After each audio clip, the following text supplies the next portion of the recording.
Alô, amigos do Foco Total, que alegria estar com vocês nesse 96º concurso para o Ministério Público do Estado de São Paulo. Eu sou a Mônica Queiroz, professora de Direito Civil, e quero sobrevoar aí o Direito Civil com você, sempre olhando aí para a perspectiva que será certamente adotada aí pelos examinadores que compõem a banca deste 96º concurso para o Ministério Público de São Paulo.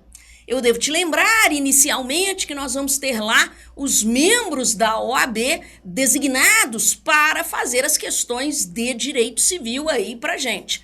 Nós vamos ter lá a doutora Fernanda Fabretti, isso mesmo, Fernanda Fabretti, titular, e como suplente nós vamos encontrar o doutor Glauco Ramos.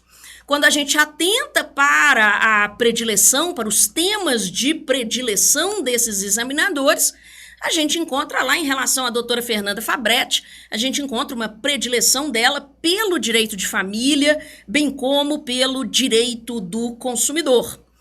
Ao passo que o doutor Glauco Ramos se interessa pelo direito das obrigações, também pelo direito das coisas, sendo que dentro do direito das coisas ele se interessa por propriedade, posse, direitos reais sobre coisas alheias e também o condomínio edilício. Além disso, o doutor Glauco Ramos estuda também o direito sucessório. Então, esses são os pontos aí de predileção desses examinadores. Nós vamos começar, a minha missão aqui é fazer uma grande revisão, claro que com base na predileção desses examinadores, nós vamos começar lembrando de uma interessante diferença. Você não pode confundir a teoria da imprevisão com a teoria da quebra da base objetiva do negócio jurídico. Quando a gente fala em teoria da imprevisão, bem como teoria da quebra da base objetiva do negócio jurídico, ambas teorias buscam combater um desequilíbrio superveniente. Mas como assim, professora? Ora, você tem um contrato que demora ao longo do tempo e lá na frente sobrevém um desequilíbrio nas prestações. Então imagine que você se depara com este problema na prova. É claro que você tem que verificar ali qual a relação jurídica que está por detrás daquilo ali. Se é uma relação civil comum, uma relação entre iguais, ou se trata de uma relação de consumo. Porque a depender da relação jurídica que está por trás daquilo ali, nós vamos aplicar uma ou outra teoria. Quando a gente fala em teoria da imprevisão, nós estaremos diante deste desequilíbrio superveniente, só que numa relação entre iguais. Daí que quem rege a relação entre iguais é o Código Civil. E o artigo 478, você deverá conhecer muito bem esse dispositivo, ele traz os requisitos para manejo da teoria da imprevisão. Então pense comigo, há uma relação entre pessoas que estão no mesmo nível e se trata de um contrato que demora ao longo do tempo. Como que eu chamo esse contrato que demora ao longo do tempo? Ora, a esse contrato dá-se o nome de contrato de execução futura, não é mesmo? Um contrato de execução futura continuada ou diferida, enfim, é um contrato que demora ao longo do tempo. Eu preciso deste contrato. Imagine que lá na frente sobrevenha algo extraordinário, superveniente, que conduza uma das partes à situação de onerosidade excessiva, a uma situação de ruína. Veja que este evento que acontece lá no futuro, ele tem que ser aqui atrás, quando o contrato foi feito, ele tem que ser imprevisível. Por isso o nome, teoria da imprevisão. Lá atrás, quando o contrato foi feito, as partes jamais poderiam imaginar que aquilo ali pudesse acontecer. Só que acontece no futuro, e ao mesmo tempo que conduz uma das partes à situação de ruína, a outra parte, isso é requisito que está no 478, a outra parte obtém extrema vantagem. Essa parte que é conduzida à onerosidade excessiva, uma situação de ruína, ela vai manejar a teoria da imprevisão. E o efeito do manejo da teoria da imprevisão está lá no artigo 478, é exatamente a resolução do contrato. Aquele contrato será resolvido, extinto. É bom que se note que no artigo 478 há a informação de que os efeitos daquela sentença, os efeitos da sentença que decreta a resolução daquele negócio, vão retroagir à data da citação. Então fique atento a isso. Os efeitos da sentença irão retroagir à data da citação. Não é a data do desequilíbrio, mas a data da citação. Ah, professora, mas então o efeito é a resolução? Sim. Professora, não seria possível manter-se esse contrato? Seria, inclusive é o efeito desejável, tendo em vista aí o princípio da conservação do negócio jurídico, o princípio da função social, não é mesmo? O ideal seria a conservação, a revisão das prestações.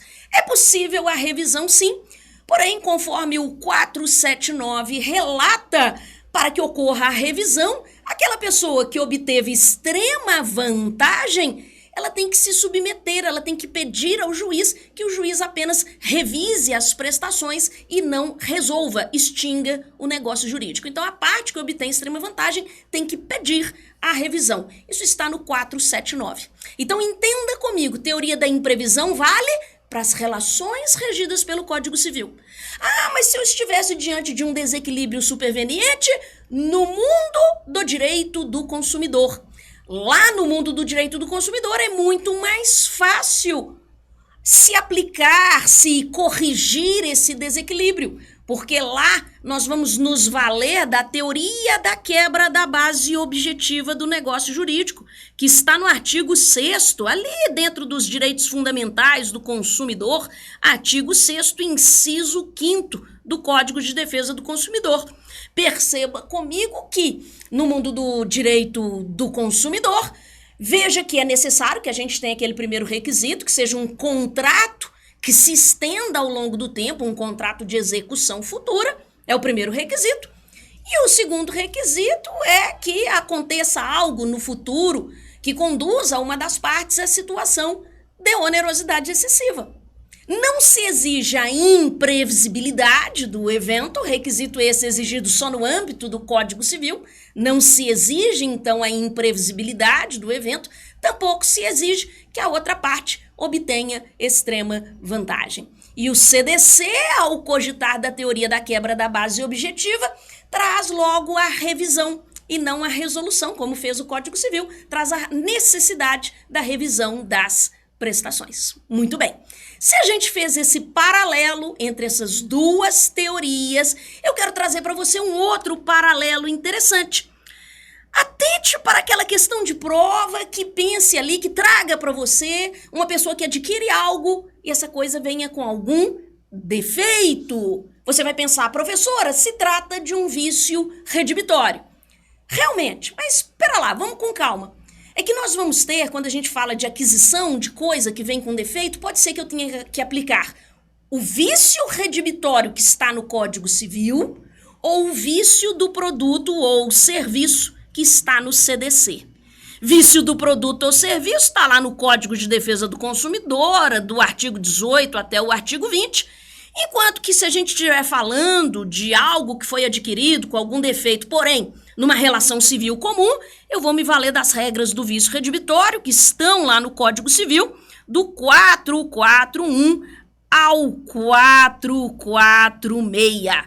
Vamos nos lembrar que vício redibitório, pelo Código Civil, veja comigo que eu só posso reclamar, eu, a adquirente, só posso reclamar se eu estiver diante de um defeito que seja oculto. Para o Código Civil, você só pode reclamar se o defeito for oculto. Para o CDC, quando você vai reclamar de vício do produto ou serviço, você está ali envolto numa relação de consumo, atenção, você pode reclamar seja o defeito oculto ou até mesmo seja defeito o quê? Aparente. Outro detalhe interessante é perceber que pelo Código Civil, quando a gente cogita lá de uma situação de vício redibitório, dois são os efeitos. Quais são os efeitos? A pessoa que adquiriu a coisa que veio com o defeito, essa pessoa pode querer ali redimir o contrato, desfazer o contrato, devolver a coisa e pegar o dinheiro de volta, ou ela pode exigir um abatimento no preço, não é mesmo? Ela tem essas duas opções. resolver, extinguir o negócio ou pedir um abatimento, redimir o contrato ou pedir um abatimento no preço.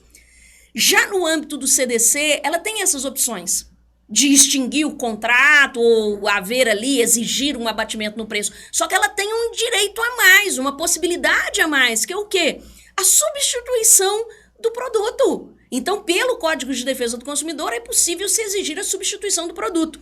Lembrando que para o consumidor surgem as três opções, somente ali se o fornecedor não resolver o problema em 30 dias, não é mesmo? 30 dias é o prazo lá que o CDC traz. Lembrando que esse prazo pode ser alterado por vontade das partes. Então, é identificar na questão de prova se você vai aplicar a sistemática do Código Civil ou a sistemática do Código de Defesa do Consumidor. Um tema sempre importante para a prova do Ministério Público é o estatuto jurídico do nosso país, que diz respeito ao nascituro. Sim, a gente sabe muito bem que nascituro é o ser que foi concebido, mas que ainda não nasceu. É realmente aquele bebezinho que está dentro da barriguinha da mãe. Quando a gente fala em nascituro, a gente consegue percorrer grande parte do Código Civil e a atenção se volta para ele, para o nascituro. Veja comigo, olhe para a tela. Lá no mundo do direito de família, o 1609, parágrafo único do Código Civil, diz que é perfeitamente possível se reconhecer a paternidade em relação ao nascituro. Além disso, quando você vai para o direito sucessório, o 1798, nos informa que o nascituro tem legitimidade para herdar. Sim, nascituro é herdeiro. Além disso, vale lembrar que o 1779 vai dizer pra gente que é perfeitamente possível a nomeação de um curador ao nascituro. Mas como assim, professora, nomear-se um curador para o nascituro? Imagine, a mulher grávida, foi interditada por algum motivo. Será nomeado um curador para a mãe? Será nomeado um curador para o bebezinho que está dentro da barriguinha da mãe? Sim, recomenda-se que seja a mesma pessoa, claro, mas veja, é possível a nomeação de um curador ao nascituro. Bem como também vale destacar que quando a gente olha para um contrato de doação, você tem um doador de um lado e um donatário do outro, perceba comigo que o nascituro pode ser o donatário, aquele beneficiário da liberalidade, beneficiário da doação. Então, o nascituro pode ser donatário, isso está lá no artigo 542, que vai exigir, todavia, que o representante legal do nascituro aceite aquela doação. Mas compreenda comigo que é possível, sim, a doação ao nascituro. Quando você vai ao STJ, você percebe o Superior Tribunal de Justiça no nosso país protegendo, reconhecendo os direitos da personalidade em relação ao nascituro desde 2008. Então o STJ vai dizer pra gente que nascituro é titular, sim, de direitos da personalidade, que nascituro pode sofrer dano moral, o que nos inclina a concluir que o STJ, ele é concepcionista.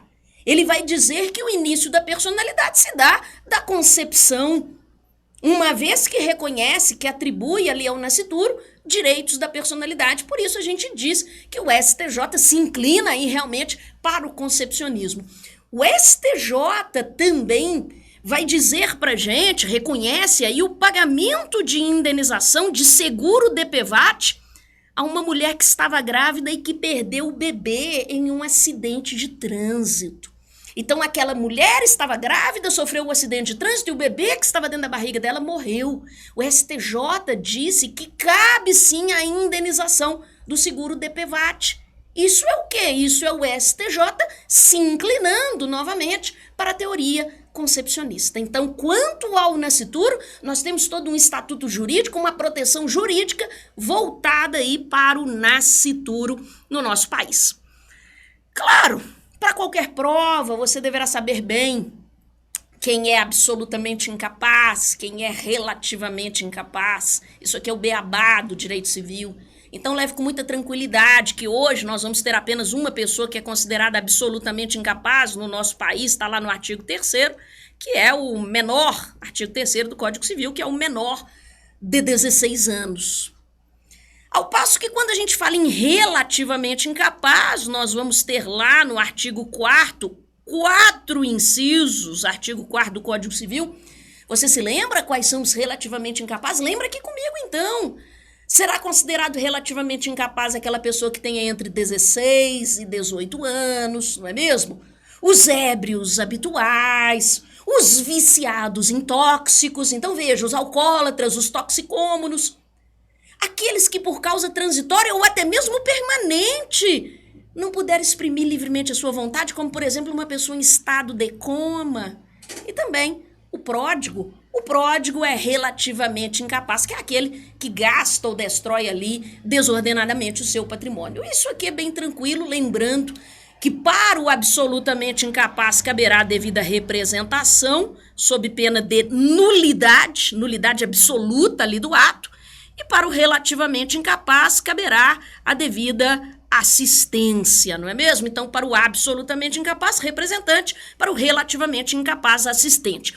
Mas eu quero, todavia, lembrar a você que quando a gente olha para um relativamente incapaz, precisa de assistência, sob pena de o ato ser anulável, não é mesmo? Todavia, existem exceções em que essa pessoa que tem entre 16 e 18 anos pode ir lá e fazer um negócio, praticar o ato da vida civil sem a assistência e beleza, o ato será válido. Vamos lembrar aqui de algumas exceções em que não terá cabimento a assistência. Vale lembrar que esse jovem que tenha entre 16 anos, ele pode fazer testamento e ele faz o testamento sozinho. Parágrafo único do 1860, ele não precisa de ninguém ou assistindo ali, e aquele testamento será válido. Também, esse jovem entre 16 e 18 anos, ele pode ser testemunha, não precisa da assistência de ninguém. Isso está no 228, inciso 1º do Código Civil. Pode ser testemunha, não cabe assistência. Ele pode, inclusive, esse jovem, ser mandatário. Artigo 666 do Código Civil. O que é ser mandatário, professor? Olha para o contrato de mandato. Você tem o mandante de um lado e o mandatário do outro. O mandante outorga poderes para o mandatário, para que o mandatário represente um mandante. Perceba, pasme, o mandatário pode ser um jovem que tenha entre 16 e 18 anos. Esse jovem vai representar o mandante. E no que ele representa o mandante, ele não precisa da assistência de ninguém. É isso mesmo. Você deve estar pensando, mas professora, uma pessoa que não tem condição de gerenciar interesse próprio não vai conseguir gerenciar interesse alheio. Vamos com calma. Realmente, a gente sabe que é uma pessoa que é relativamente incapaz e que será mandatária de outra. Mas o legislador assim o permite, porque se esse mandatário, esse jovem fizer qualquer bobagem, o mandante nada poderá reclamar. É isso mesmo. O mandante nada poderá reclamar, porque ele sabe que deu poderes para um relativamente incapaz. Artigo 666 do Código Civil. Uma outra exceção em que também não caberá assistência, claro, se aquele jovem tiver sido emancipado. Vamos lembrar que as hipóteses de emancipação estão lá no parágrafo único do artigo 5º. Quero passar em revista aqui as hipóteses de emancipação. Você se lembra das hipóteses de emancipação? Vai lá para o parágrafo único do artigo 5º do Código Civil. É possível a emancipação feita pelos pais, não é mesmo? Quando o pai mais a mãe vão a um cartório. Se eu falei cartório, tem que ser por escritura pública a emancipação feita pelos pais. E ali emancipam um filho que tenha no mínimo 16 anos. Então é a emancipação voluntária, é a emancipação negocial, que está lá na primeira metade do inciso 1º do parágrafo único do artigo 5º. Primeira metade, inciso 1º do parágrafo único do artigo 5º do Código Civil é a emancipação voluntária, feita pelos pais. Mas ainda é possível que a emancipação tenha sido promovida pelo juiz. Juiz é quem emancipa. É a chamada emancipação judicial, que ocorrerá em relação àquele jovem ou aquela jovem que tenha no mínimo 16 anos também, mas que não tem nem pai nem mãe, porque se tivesse pai ou mãe caberia a emancipação feita pelos pais, não é mesmo? Mas enfim, é um jovem que não tem nem pai nem mãe, morreram, sumiram, são ausentes, e aí esse jovem pede ao juiz a sua própria emancipação. Esse jovem tem ali um tutor que o assiste na prática dos atos da vida civil, então ele pede o próprio jovem pede ao juiz a sua emancipação e o tutor será apenas ouvido quanto a esse pedido de emancipação feita ali por aquele jovem. Essa é a emancipação judicial feita pelo juiz via sentença. Está lá na segunda parte do inciso 1º do parágrafo único do artigo 5º. Então, no inciso 1º do parágrafo único, você encontrou a emancipação voluntária feita pelos pais e a emancipação judicial feita pelo juiz. Mas nós ainda vamos ter situações em que quem emancipa não são os pais nem é o juiz, mas sim a lei. São as situações de emancipação legal. Nós vamos ter 4 situações de emancipação legal que estão lá no artigo 5º, parágrafo único. Vamos nos lembrar nos incisos 2, 3, 4 e 5. Como assim? Lembrando rapidamente, emancipa-se pelo casamento, quando aquele jovem se casa antes dos 18 anos. Claro que ele vai precisar ali da autorização dos pais, mas havendo ali a autorização, ele se emancipa. Antes ali dos 18 anos, ele obtém a capacidade de fato. Então, pelo casamento, pelo exercício de emprego público efetivo, precisa de concurso público, não é mesmo? Pelo exercício, tem que estar em exercício, se aparecer na prova. Foi aprovado no concurso público, só a aprovação não emancipa, precisa estar em exercício naquele emprego público efetivo. Lembrando que a doutrina amplia. A doutrina vai dizer que não é só para emprego público, mas também para cargo público, para função pública. Fez concurso, passou, tomou posse, entrou em exercício, essa é a palavra utilizada pelo legislador no inciso 3º, pronto, foi emancipado. Também emancipa-se pela colação de grau em curso de ensino superior. Sim, aquele jovem que ainda não tem 18 anos conseguiu a proeza de colar grau num curso de ensino superior, tem que ser curso de ensino superior. E por fim, também haverá a emancipação quando aquela pessoa que tenha no mínimo 16 anos, ela já trabalha, ela se mantém, ela tem economia própria, muitas vezes ela é até arrimo de família, essa pessoa também foi emancipada. Está lá no inciso 5º, parágrafo único do artigo 5º do Código Civil. Então, lembradas aqui as situações de emancipação, claro que quando ocorre a emancipação, esse jovem adquire capacidade de fato e ele não precisa mais da assistência de ninguém. Além disso, vale lembrar que se você rememorou aqui comigo quem são os absoluta e os relativamente incapazes, você percebeu que a pessoa com deficiência, ela não se situa nem no artigo 3º, nem no artigo 4º do Código Civil. A pessoa com deficiência, a priori, no nosso país, é considerada como plenamente capaz.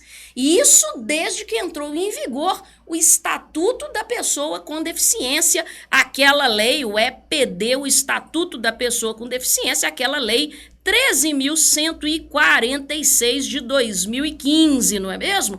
Essa lei, ela traz capacidade civil plena, portanto, a capacidade de fato aí a pessoa com deficiência. O artigo 6º dessa lei é muito importante, bem como lá o seu artigo 84. Mas vamos lembrar que, nada obstante a pessoa com deficiência, a priori, ela seja plenamente capaz no nosso país, em situações excepcionais, é possível que tenha cabimento ali a nomeação de um curador. Sim, a nomeação de um curador, isso está lá nos artigos 84 e 85 do Estatuto da Pessoa com Deficiência. Lembrando que a nomeação de um curador é tido como uma medida extraordinária, excepcional. Veja comigo que é possível, sim, nomeação de curador para uma pessoa com deficiência. E vale lembrar ainda que há um outro recurso que esse Estatuto da Pessoa com Deficiência trouxe aí para a pessoa com deficiência, que seria um recurso mais tênue do que nomear-se curador para a pessoa com deficiência, que é o quê? A gente lança a mão de um instituto chamado de tomada de decisão apoiada, Veja que esse instituto foi inserido no Código Civil, lá pelo Estatuto da Pessoa com Deficiência, quando esse estatuto insere no Código Civil 1783-A. Veja que nesse instituto, na tomada de decisão apoiada, o que nós vamos ter aqui é um processo judicial, tá? pelo qual a pessoa com deficiência, ela escolhe pelo menos 2 pessoas idôneas, pelo menos 2 pessoas idôneas, com as quais mantenha vínculos e que gozem de sua confiança aí para prestar-lhe apoio ali na tomada de decisão sobre atos da vida civil, fornecendo-lhes os elementos e informações necessários para que possa exercer sua capacidade. Então, note aqui comigo que quando há a tomada de decisão apoiada, aqui a gente não está retirando a capacidade da pessoa com deficiência, ela continua com capacidade. Porém, são escolhidas pelo menos 2 pessoas que vão auxiliar essa pessoa com deficiência na tomada aí de decisões. Percebeu? Então, é um instituto interessante e muito importante. Quando falamos de guarda compartilhada, eu trouxe esse tema aqui para você porque em 2023 nós tivemos uma alteração lá no parágrafo 2º do 1584 e eu quero saber se você se lembra dessa alteração. Veja comigo que o parágrafo 2º do 1584 nos informa que quando não houver acordo entre a mãe e o pai quanto à guarda do filho, encontrando-se ambos os genitores aptos a exercer o poder familiar, será aplicada a guarda compartilhada. Ótimo. Salvo, exceto, olha lá as 2 exceções. Se um dos genitores declarar ao magistrado que não deseja a guarda da criança ou do adolescente, claro, ou, olha o que essa lei inseriu, quando houver elementos que evidenciem a probabilidade de risco de violência doméstica ou familiar. Se houver cheiro de violência doméstica ou familiar, é claro que não cabe guarda compartilhada, ok? Bom, posto isso, vale lembrar aí também no âmbito do direito de família 2 teses relativamente recentes do STF. A primeira de que a separação judicial realmente não é requisito para o divórcio. Lembrando que a separação judicial nem subsiste como instituto autônomo, então a gente não tem mais isso no nosso país. Uma primeira tese aí fixada pelo STF. E uma segunda tese interessante, afeta o direito de família também, é lembrar que aquele regime de separação obrigatória em relação àquela pessoa maior de 70 anos, aquele regime, na verdade, é facultativo. Veja comigo que aquele casal, então, por exemplo, um senhor que tem mais de 70 anos e vai se casar. Obrigatoriamente regime de separação. Não.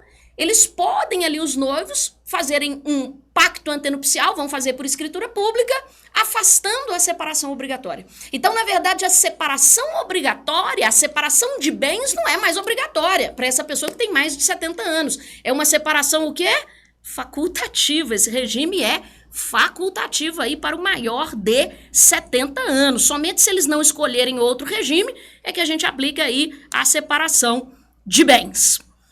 Lá no âmbito do direito sucessório, nós vamos ter um dispositivo, o 1815-A do Código Civil, que foi aí, que tem uma alteração, uma redação dada por uma lei de 2023, que é a seguinte, olha lá. Em qualquer dos casos de indignidade previstos no artigo 1814, de exclusão por indignidade, o trânsito em julgado da sentença penal condenatória acarretará a imediata exclusão do herdeiro ou legatário indigno, independentemente da sentença prevista no caput do artigo 1815 deste Código. A gente tem aí um efeito da sentença penal condenatória, que condenou aquela pessoa no âmbito penal. Veja que isso automaticamente repercute no âmbito civil e essa pessoa ela é excluída da sucessão por indignidade. Quero lembrar a você também, se apresentamos aqui algumas distinções, quero lembrar a você no mundo do negócio jurídico de que você não pode confundir ali lesão com estado de perigo, não é mesmo? Veja que tanto a lesão quanto o estado de perigo conduzem à anulação do negócio, a gente sabe disso, naquele prazo decadencial de 4 anos, está lá no artigo 178, é um prazo de 4 anos para se anular, tanto no caso de lesão ou de estado de perigo. Mas é importante notar aqui que em ambas situações a pessoa faz um péssimo negócio, assume ali uma obrigação excessivamente onerosa, mas é importante destacar o porquê. Por que essa pessoa faz isso? Na lesão, é para resolver um problema de natureza financeira. Por exemplo, para pagar um credor. O cara vende o apartamento pela metade do preço porque ele tinha um credor ali no encalço dele. Já no estado de perigo, o cara faz um péssimo negócio, mas não é para resolver um problema de natureza financeira. É para resolver um problema de natureza humanitária. É para salvar uma vida e isso muda tudo. Lembrando que a lesão vale a leitura, está lá no 157. O estado de perigo está no 156. Como último tópico para a gente fechar aqui essa revisão, quero te lembrar de uma novidade que tivemos lá em uma lei de 2024, a Lei 14.905, afeta aí a questão dos juros e da correção monetária. Juros. Antes havia uma discussão. Nós vamos aplicar a taxa Selic ou aquela taxa fixa do Código Tributário Nacional quando as partes não houverem ali estabelecido a taxa de juros. Qual das taxas a gente aplica? É taxa Selic ou a taxa do Código Tributário? Veja que essa lei de 2024, ela coloca fim a essa discussão dizendo que é a taxa Selic. O artigo 406 do Código Civil recebe uma nova redação dizendo que os juros legais moratórios, a taxa a ser aplicada é a taxa Selic. E também essa lei vai dizer que, no que tange a correção monetária, a atualização monetária, claro, você faz um negócio com uma pessoa, vocês podem colocar ali, escolher um índice de atualização monetária que será aplicado. Mas se vocês não escolherem, veja, existem vários índices de correção monetária, mas se vocês não escolherem, o índice que será aplicado será aí o IPCA. O índice que será aplicado será o IPCA. Está lá no artigo 389, parágrafo único do Código Civil. Esse eu lembrei dessa lei de 2024. Vale lembrar lá que no apagar das luzes de 2024, lá em dezembro, sobreveio um novo inciso ao artigo 44 do Código Civil, que acrescenta ali mais um item, seria mais uma pessoa jurídica de direito privado, ao rol das pessoas jurídicas de direito privado, em que nós vamos ter como pessoas jurídicas de direito privado mencionadas no artigo 44 do Código Civil, além das associações, sociedades, fundações, organizações religiosas e partidos políticos.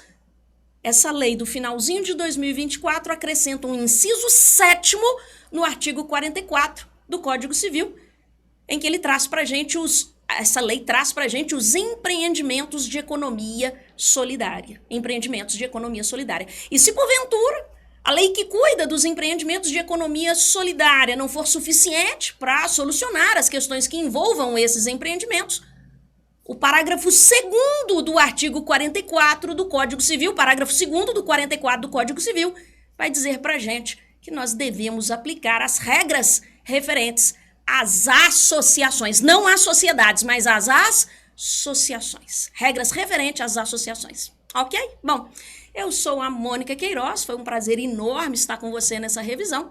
Desejo muito sucesso. Um grande abraço. Tchau, tchau.